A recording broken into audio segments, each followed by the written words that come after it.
تبارك الذي بيده الملك وهو على كل شيء قدير الذي خلق الموت والحياة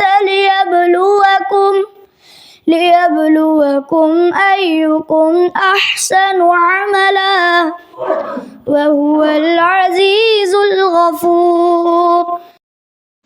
إن الحمد لله نحمده ونستعينه ونستغفره ونعوذ بالله من شرور أنفسنا ومن سيئات أعمالنا من يهده الله فلا مضل له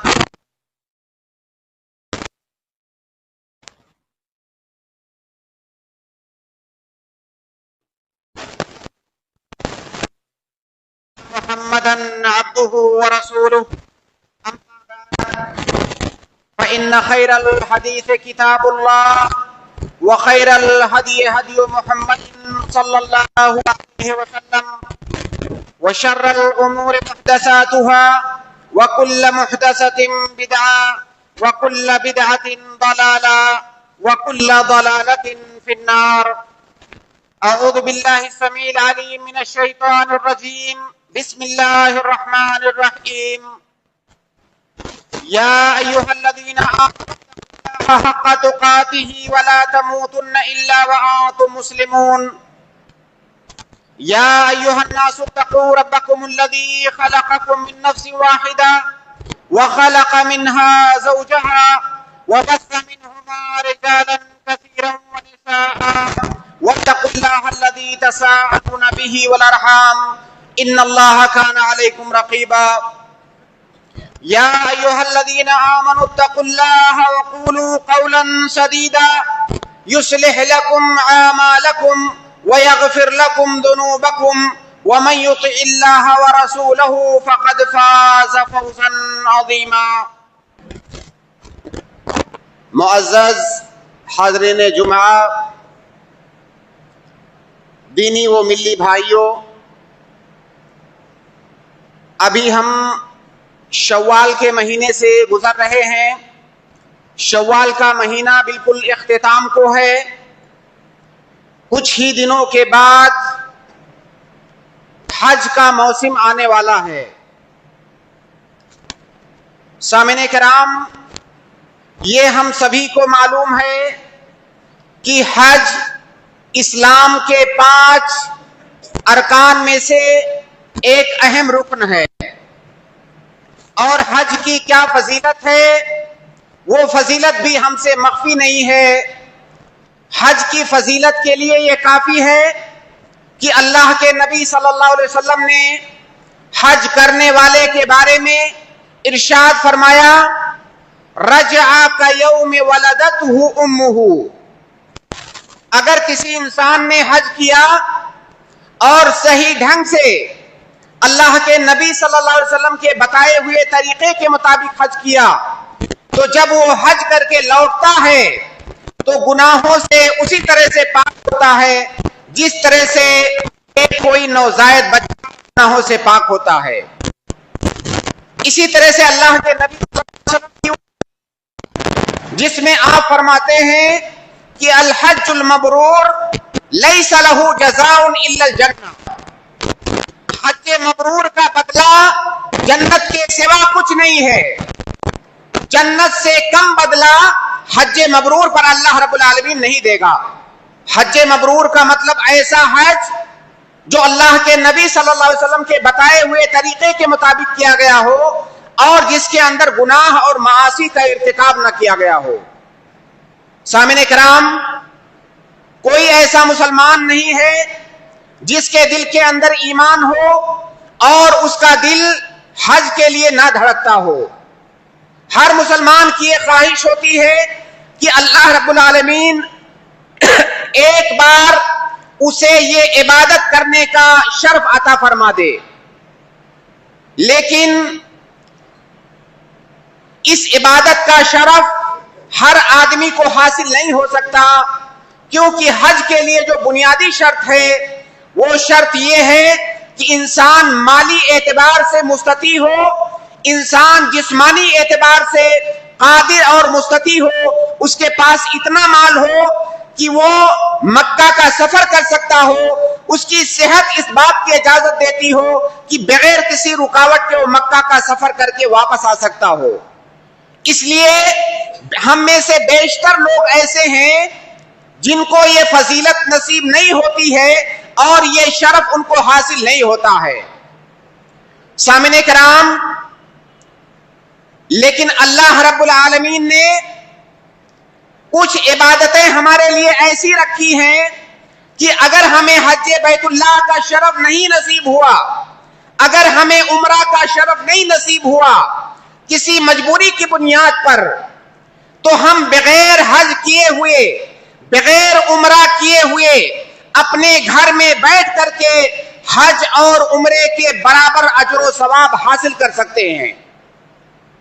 ہاں بالکل آپ نے صحیح سنا، اگر ہم اپنے گھر میں بیٹھے ہوئے ہیں، اللہ رب العالمین کا یہ فضل و احسان ہے، اس کا خصوصی انعام ہے کہ اللہ تعالیٰ نے اپنے بندوں کو کچھ ایسے مواقع دیے ہیں، کچھ ایسی عبادتوں کی جانب رہنمائی فرمائی ہے کہ اگر ہم نے حج اور عمرہ نہیں کیا تو گھر بیٹھے ہم حج اور عمرہ کے برابر اجر و ثواب حاصل کر سکتے ہیں۔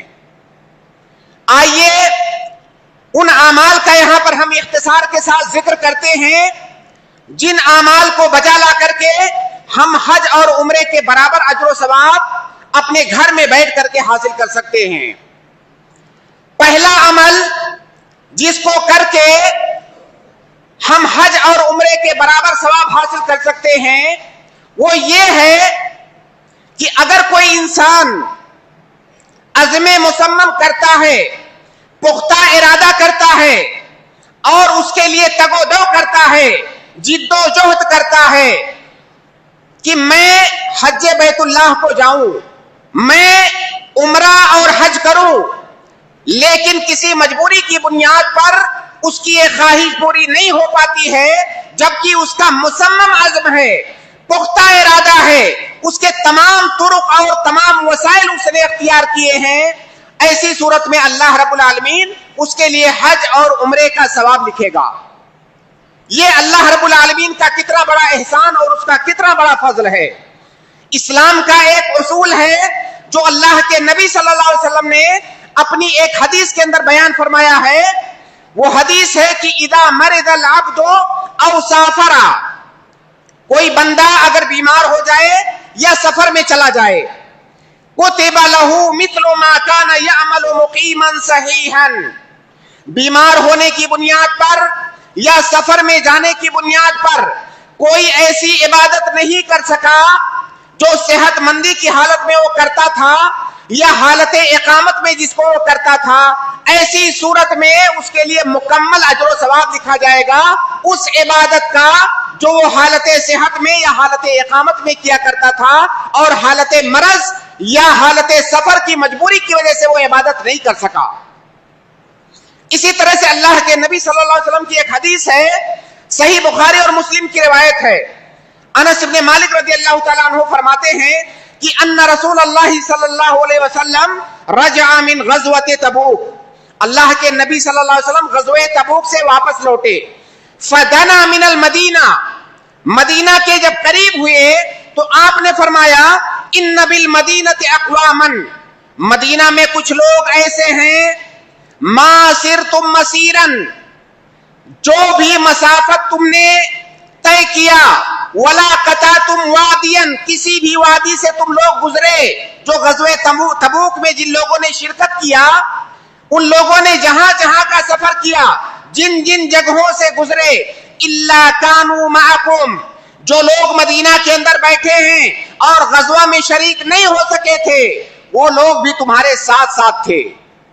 قالوا یا رسول اللہ وہم بالمدینہ، صحابہ کرام نے تعجب کا اظہار کیا اور پوچھا کہ اللہ کے نبی وہ مدینہ کے اندر بیٹھے ہوئے تھے اس کے باوجود بھی وہ ہمارے ساتھ تھے؟ اللہ کے نبی نے فرمایا وہم بالمدینہ، ہاں ایسا ہی ہے، وہ مدینہ کے اندر بیٹھے ہوئے تھے اس کے باوجود وہ تمہارے ساتھ ساتھ تھے۔ حبسہم العذر، ان کو غزوہ میں شریک ہونے سے کسی عذر نے روک رکھا تھا، صحیح مسلم کے الفاظ ہیں حبسہم المرض، ان کو بیماری نے روک رکھا تھا. گویا کہ اگر ان کے پاس یہ عذر نہیں ہوتا تو تمہارے ساتھ وہ غزوہ میں شریک ہوتے. اس عذر کی بنیاد پر وہ شریک نہیں ہو سکے تو اجر میں وہ تمہارے شریک ہیں. جتنا اجر تم کو ملا ہے اسی کے بقدر ان کو بھی اجر ملا ہے. تو اگر کوئی انسان اس کے دل میں جذبہ ہے، اس کے دل میں طاق ہے، اس کے دل میں حج اور عمرہ کرنے کی خواہش ہے، مکمل اس کا ارادہ ہے کہ اگر اللہ تعالیٰ نے مجھے استطاعت دیا تو میں بھی حج اور عمرہ کروں گا، اور اس کے لیے وہ جد و جہد بھی کرتا ہے، لیکن اس کی یہ خواہش پوری نہیں ہو پاتی ہے تو اللہ رب العالمین اسے حج اور عمرے کا اجر گھر بیٹھے دے گا.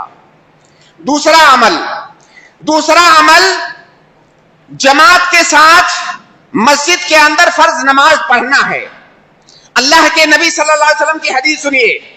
آپ فرماتے ہیں من خرج من بیتہ متطہرا الی صلاۃ مکتوبہ، جو اپنے گھر سے باوضو ہو کر کے مسجد کو نکلا فرض نماز ادا کرنے کے لیے، فاجرہ کاجر الحاج المحرم، تو اس کا اجر اور ثواب حج کرنے والے کی طرح سے ہے. اللہ کے نبی صلی اللہ علیہ وسلم نے المحرم کا اضافہ کیا، یعنی جس طرح سے کوئی انسان احرام کی حالت میں جا کر کے حج کرتا ہے اس کا اجر و ثواب بھی اسی کے بقدر ہے. سبحان اللہ، یہ کتنی بڑی فضیلت ہے. آگے آپ فرماتے ہیں کہ من خرج الی تسبیح الضحیٰ، کوئی آدمی صلاۃ الضحیٰ پڑھنے کے لیے اگر نکلتا ہے، فاجرہ کاجر المعتمر، اس کا ثواب عمرہ کرنے والے کے برابر ہے. یہ ہمارے دین کا کتنا بڑا میزہ ہے کہ اگر کسی عبادت سے ہم کسی مجبوری کی وجہ سے محروم رہ جاتے ہیں، اللہ رب العالمین ہم کو اس کا نعم البدل عطا فرماتا ہے. لہذا اگر ہم اپنے گھر سے وضو کر کے مسجد کو آتے ہیں، نماز پڑھنے، فرض نماز ادا کرتے ہیں، تو ہمیں ہر نماز پر ایک حج کے برابر اجر ملے گا. اگر آپ تصور کیجئے کہ اگر کوئی انسان پورے سال 5 وقت کی فرض نمازیں اپنی مسجد میں جا کر کے ادا کرتا ہے، تقریباً اگر 360 دن کا سال مانا جائے قمری سال کے اعتبار سے، تو 1800 حج کا ثواب اسے گھر بیٹھے حاصل ہوگا. اور یہ کوئی وہم اور خیال نہیں ہے، یہ اللہ کے نبی صلی اللہ علیہ وسلم کی صریح حدیث ہے. ہمیں اس پر ایمان لانا ہوگا، ہمیں اس کو ماننا ہوگا کہ اگر کوئی انسان ایسا عمل کرتا ہے تو اسے حج کرنے والے کے برابر اجر و ثواب ملے گا.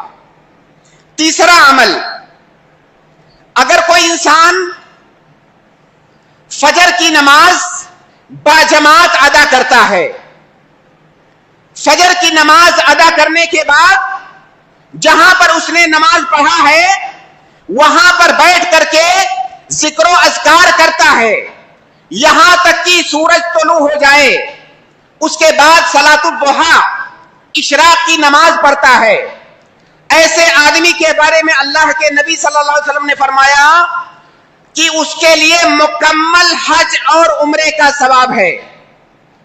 اللہ کے نبی صلی اللہ علیہ وسلم کی حدیث، اس کے الفاظ ہیں کہ من صلی الغداۃ فی جماعت، جس نے فجر کی نماز با جماعت پڑھا، ثم قعد یذکر اللہ حتی تطلع الشمس، بیٹھ کر کے اللہ رب العالمین کا ذکر کرنے لگا یہاں تک کہ سورج طلوع ہو گیا، ثم صلی رکعتین، پھر 2 رکعت نماز پڑھا صلاۃ الضحیٰ، کانت لہ کاجر حجۃ وعمرۃ، ایسے آدمی کو حج اور عمرے کا ثواب ملے گا.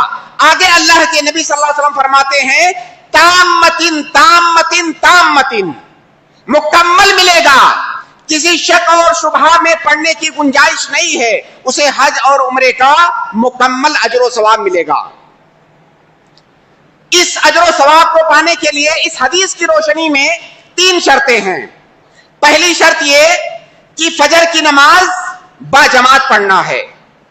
اب وہ جماعت اگر آپ کے پاس کوئی عذر نہیں ہے تو مسجد کے اندر، مردوں کے اوپر مسجد کے اندر با جماعت نماز پڑھنا یہ فرض ہے. اگر آپ کے پاس کوئی عذر نہیں ہے تو مسجد کے اندر با جماعت نماز پڑھنا، اور اگر آپ کے پاس کوئی عذر ہے تو گھر کے اندر با جماعت نماز پڑھنا. جیسے کوئی آدمی بیمار ہے، یا اگر آپ سفر میں ہیں، آپ کے ساتھ کچھ لوگ ہیں، سفر میں باجماعت نماز پڑھ لینا، یہ پہلی شرط ہے کہ فجر کی نماز باجماعت ہونی چاہیے۔ دوسری شرط یہ ہے کہ نماز پڑھنے کے بعد اللہ تعالیٰ کا ذکر و اذکار کرنا۔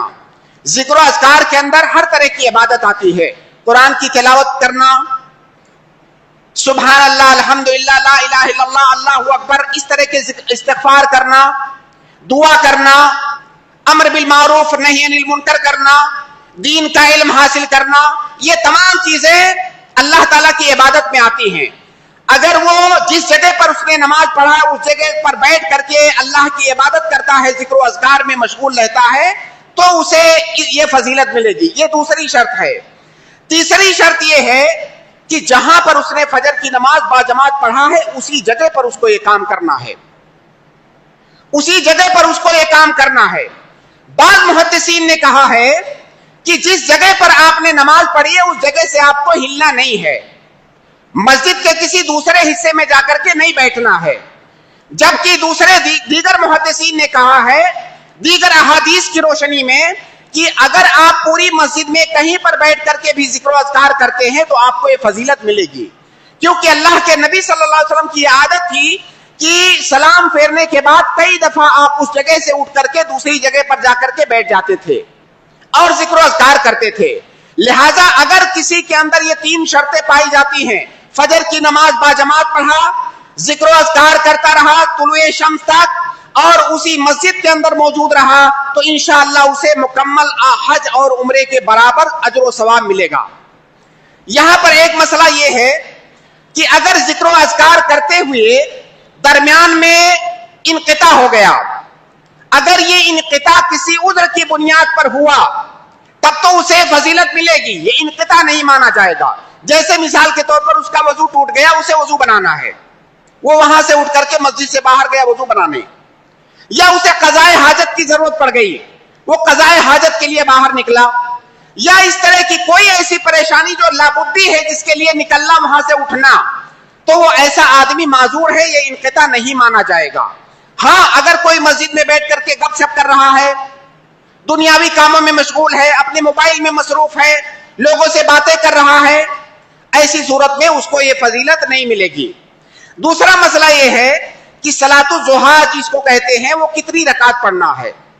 صلاۃ الضحیٰ کے سلسلے میں اللہ کے نبی صلی اللہ علیہ وسلم سے جو روایتیں وارد ہیں، ایک روایت میں دو رکعت کا ذکر ہے، صحیح روایت ہے، اور وہ روایت ہے ابو ہریرہ رضی اللہ تعالیٰ عنہ کی، صحیح بخاری کی روایت۔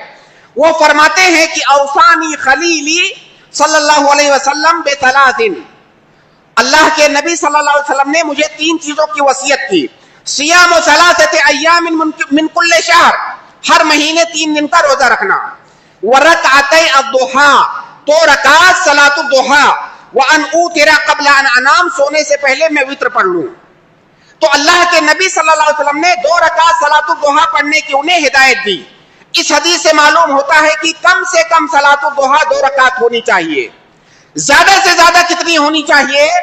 اللہ کے نبی صلی اللہ علیہ وسلم سے 4 رکعت اور 8 رکعت بھی ثابت ہے۔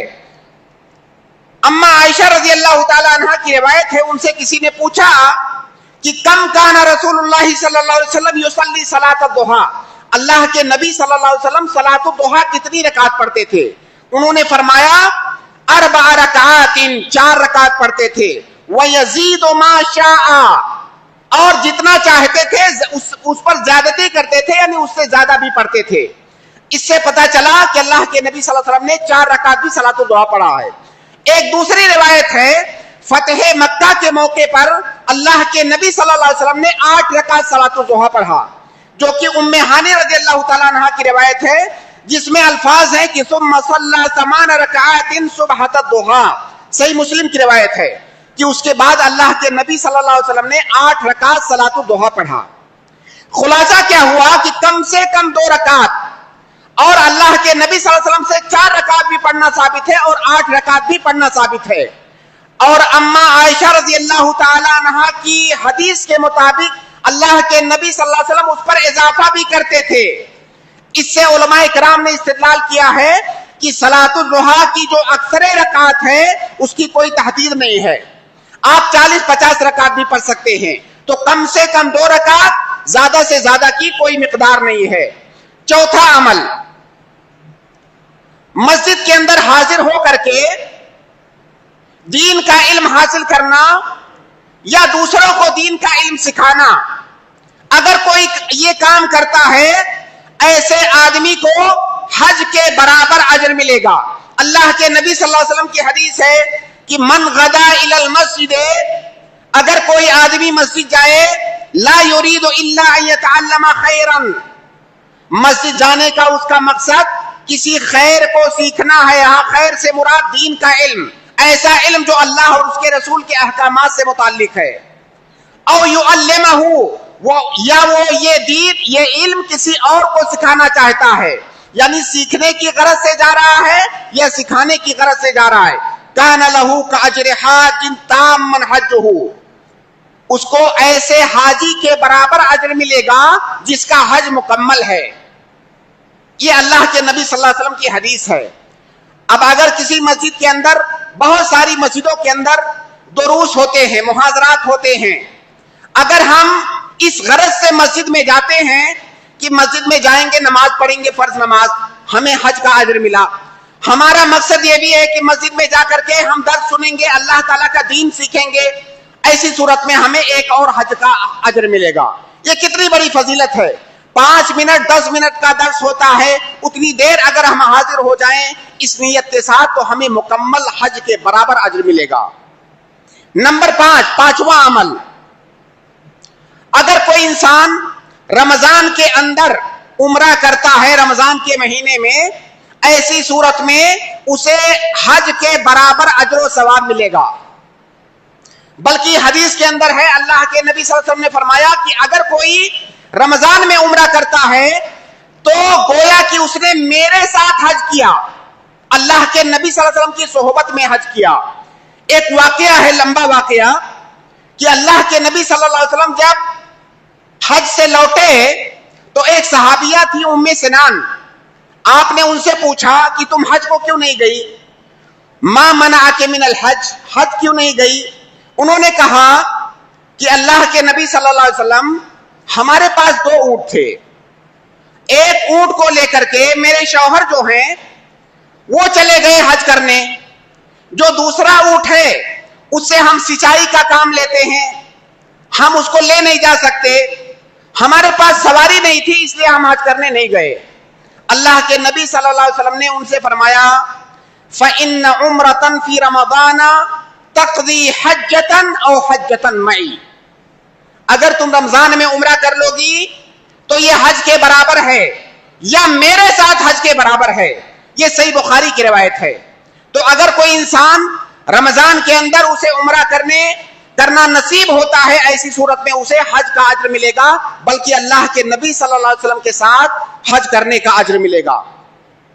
چھٹا عمل, اگر کوئی آدمی مسجد قباء کے اندر جا کر کے نماز ادا کرتا ہے, نفلی نماز یا فرض نماز, ایسی صورت میں اسے عمرہ کا ثواب ملے گا. ظاہر ہے یہ فضیلت ہم کو یہاں سے نہیں مل سکتی ہے, یہ فضیلت ان لوگوں کو مل سکتی ہے جو مدینہ یا اس سے آس پاس میں رہتے ہیں اور کسی وجہ سے وہ حج کو نہیں جا سکتے یا عمرہ کو نہیں جا سکتے. اللہ کے نبی صلی اللہ علیہ وسلم کی حدیث ہے کہ من تطہر فی بیتہ, جس نے اپنے گھر میں وضو کیا, ثم اتی مسجد قباء, پھر مسجد قباء آیا, فصلی فیہ صلاۃ, اس کے اندر نماز پڑھی, صلاۃ یہاں پر عام ہے, چاہے فرض نماز پڑھا یا نفلی نماز پڑھا, کان لہ کاجر عمرۃ, ایسی صورت میں اس کو عمرے کا اجر و ثواب ملے گا. ساتواں عمل یہ ہے کہ فرض نماز کے بعد کچھ ذکر و اذکار ہیں. اگر کوئی آدمی فرض نماز کے بعد وہ ذکر و اذکار کرتا ہے تو جتنی نماز کے بعد وہ ذکر و اذکار کرتا ہے اتنی بار اسے حج کا ثواب ملے گا.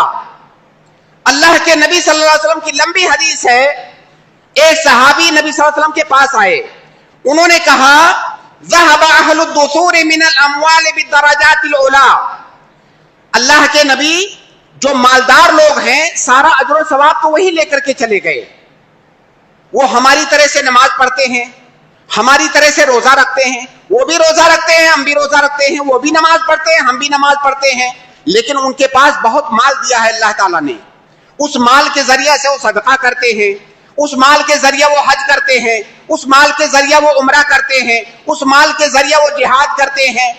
یہ سارا کام ہم نہیں کر سکتے, ہم ان کی برابری کیسے کر سکتے ہیں؟ اللہ کے نبی صلی اللہ علیہ وسلم نے فرمایا کہ میں تمہیں ایسا عمل بتاتا ہوں کہ اگر وہ عمل کرو گے تو ان کے برابر تمہیں اجر و ثواب ملے گا. اگر وہ مال کے ذریعے سے حج اور عمرہ کرتے ہیں تو اس عمل سے تمہیں بھی حج اور عمرہ کے برابر اجر و ثواب ملے گا. اللہ کے نبی صلی اللہ علیہ وسلم نے ان کو کیا سکھلایا؟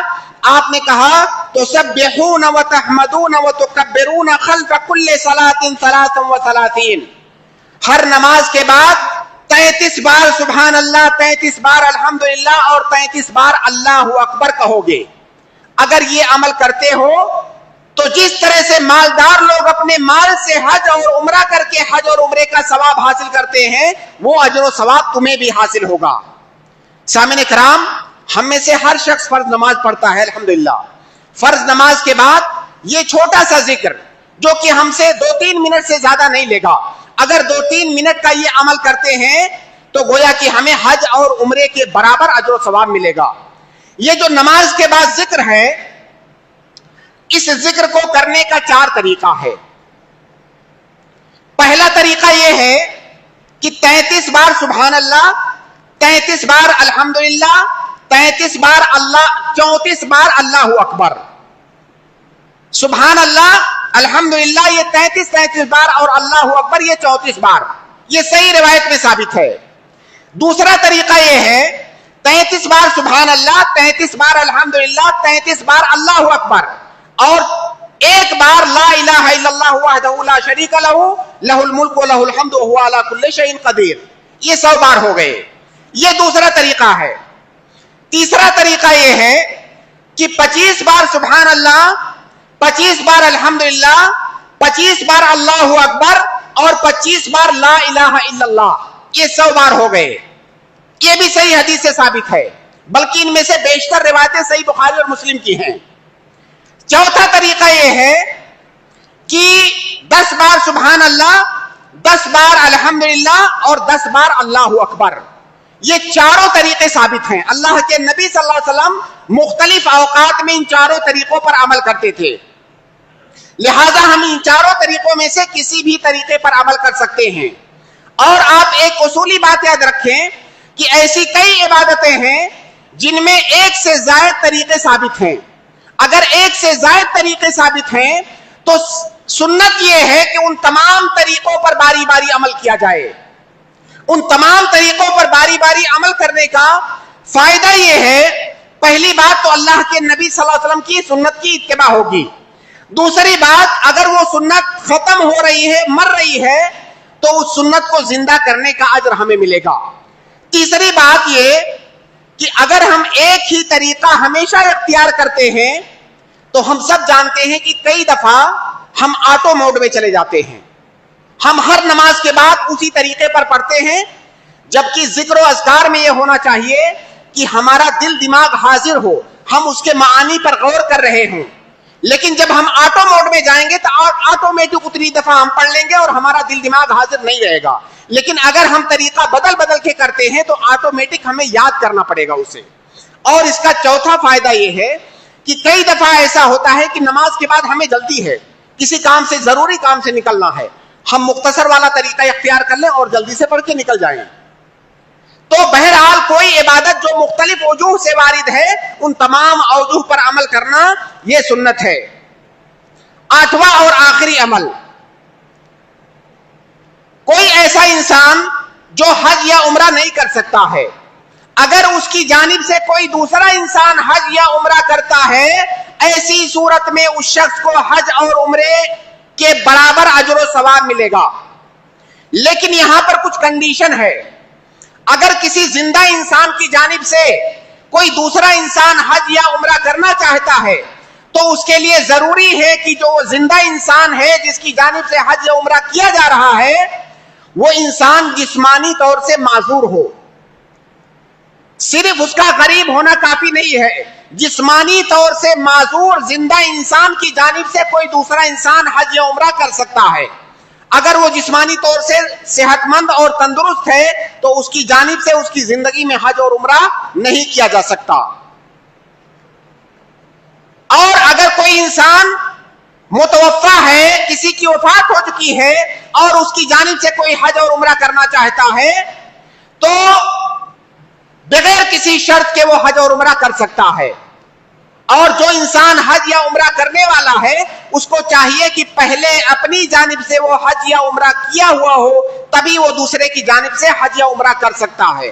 خلاصہ یہ ہے کہ اگر کوئی انسان جسمانی مجبوری کی وجہ سے حج یا عمرہ کو نہیں جا سکتا، اس کی جانب سے کسی نے حج اور عمرہ کر لیا، کسی ایسے شخص نے جو اپنا پہلے کر چکا ہے، ایسی صورت میں گھر میں بیٹھے ہوئے اس بیمار یا جسمانی طور سے معذور شخص کو حج اور عمرے کے برابر ثواب ملے گا۔ اس سلسلے میں کئی حدیثیں ہیں۔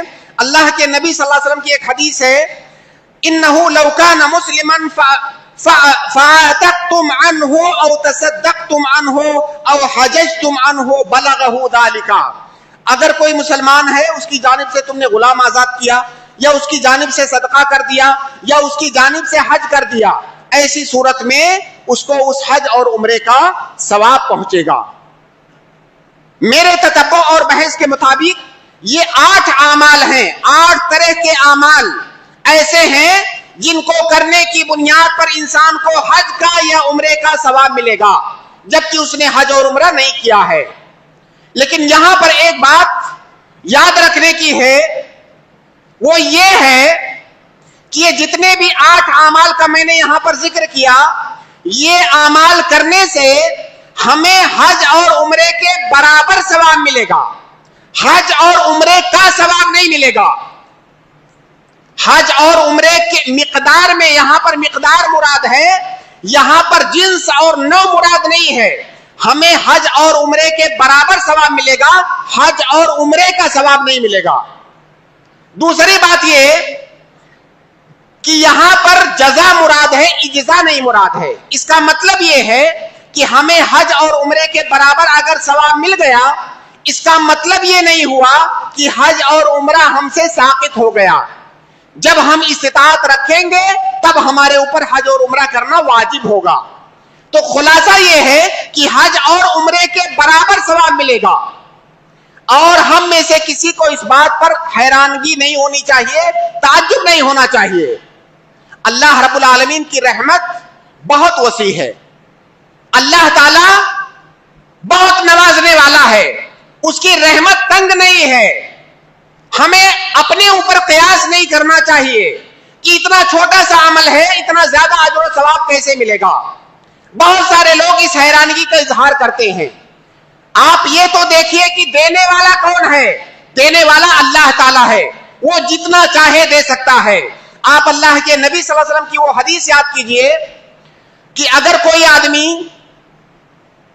جمعہ کے دن مسجد آتا ہے، جلدی آتا ہے، امام سے قریب ہو کر کے بیٹھتا ہے، خطبہ غور سے سنتا ہے، درمیان میں کوئی ادھر ادھر کی حرکت نہیں کرتا ہے، ایسی صورت میں گھر سے لے کر کے مسجد تک، یہ صحیح مسلم کی روایت ہے، گھر سے لے کر کے مسجد تک جتنے قدم اس نے اٹھائے ہیں، ہر قدم کے بدلے میں 1 سال کا روزہ اور 1 سال کی قیام اللیل کا اجر اسے ملتا ہے۔ صحیح مسلم کی روایت ہے۔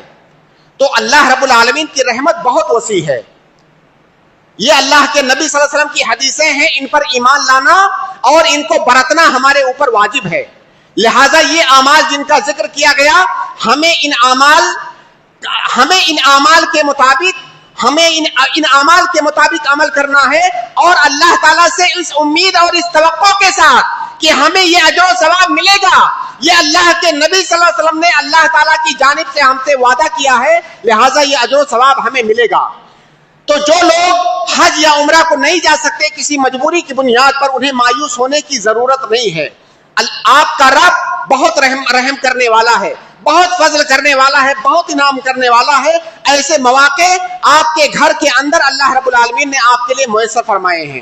تو ہمیں ان اعمال کو بروئے کار لانا چاہیے اور اللہ رب العالمین کے اجر و ثواب کی امید رکھنی چاہیے. اللہ تعالیٰ سے ہم دعا کرتے ہیں کہ اللہ رب العالمین ہم میں سے تمام لوگوں کو اس بات کی توفیق دے, ہمیں اس چیز کی استطاعت دے کہ ہم کبھی نہ کبھی زندگی میں ایک بار تیرے گھر کا دیدار کر سکیں اور حج اور عمرہ کا فریضہ ادا کر سکیں. اور اگر کسی وجہ سے ہم یہ نہیں کر پاتے ہیں تو اللہ رب العالمین ہمارے جو روزمرہ کے اعمال ہیں, ان اعمال کے بدلے میں ہمیں ہر حج اور عمرے کا ثواب اللہ رب العالمین عطا فرما. وآخر دعوانا الحمد للہ رب العالمین.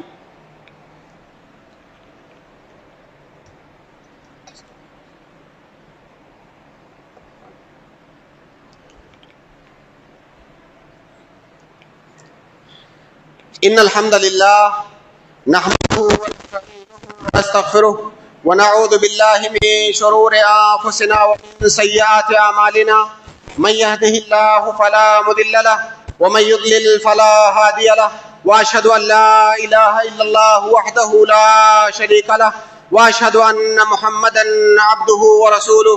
اما بعد ان الله وملائكته يصلون على النبي يا أيها الذين آمنوا صلوا عليه وسلموا تسليما. اللهم صل على محمد وعلى آل محمد كما صليت على إبراهيم وعلى آل إبراهيم إنك حميد مجيد. اللهم بارك على محمد وعلى آل محمد كما باركت على إبراهيم وعلى آل إبراهيم إنك حميد مجيد. قوموا للصلاة.